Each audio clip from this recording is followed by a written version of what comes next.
igihe kirageze ngo ureke kumva ahubwo utangire ukore. Uhora wumva ibibwirizwa kuri YouTube, uhora uca ku mavideo nk'aya ngaya avuga iby'Imana, uhora wumva indirimbo z'Imana, uhora ujya gutarama, ujya mu biterane, mu masengesho, ariko hari ikintu kimwe cyane gishobora kuba kiri kukubuza umugisha wawe. Icyo nta kindi ni ijambo ry'Imana. Ni kenshi tugirwa gusoma ijambo ry'Imana, ni kenshi batugira inama ngo nyebe musome ijambo ry'Imana, musome ijambo ry'Imana, ariko tugakomeza tukinangira ngo nzaba ndisoma, ariko biragoye yuko uru rugendo rwakorohera habe na gato udasoma ijambo ry'Imana. Ushobora gusanga ibisubizo by'ibibazo umaze iminsi wibaza, cyangwa se uhora usengera, uhora ugira mu masengesho, ibisubizo byabyo biri mu gitabo ubanze kwifatira ngo wisomere wowe bwite. Ese guhora ubwirwa ngo soma Bibiliya, ese akamaro kayo urakazi? Ese uzi ikimaze ubundi mbere na mbere? Uzi akamaro ka Bibiliya uhora ubwirwa cyangwa se uhora uratirwa gusoma? Dore akamaro kayo ni aka ngaka: ibyanditswe byera byose byahumetswe n'Imana kandi bigira umumaro wo kwigisha umuntu no kumwemeza ibyaha bye no kumutunganya no kumuhanira gukiranuka, kugira ngo umuntu w'Imana aba ashyitse afite ibimukwiriye byose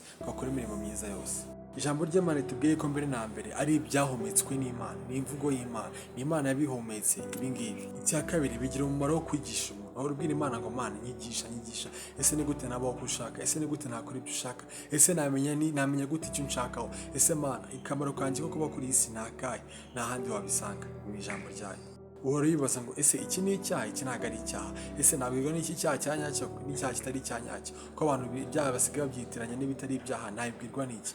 Ijambo ry'Imana riravuze ngo rikwemeza iby'ibyaha byacu ndetse rikabasha no kudutunganya. Amen. Bivuze ngo ntabwo ritwereka gusa ibitari ibyaha n'ibyaha, ahubwo bibasha no kudutunganya bikatwereka uko dukwiriye kugenda. Ndetse ibyo byose bifasha umuntu ngo aba ashyitse ari ku kigero gikwiriye cyo kugira ngo akore imirimo myiza. So rero iyi mabiri yawe ahora kugira inama yo gusoma, nta yindi mpamvu ibyihishe inyuma. Hari ibintu byinshi utazahishurirwa wagiye gusenga, hari ibintu byinshi utazahishurirwa wagiye mu materaniro, ibintu byinshi utazahishurirwa wumvise indirimbo z'Imana, hari ibintu byinshi cyane ndetse no kumva ijwi ry'Imana, hari ibintu byinshi uzabanza guhishurirwa ari uko wasoma ijambo ry'Imana.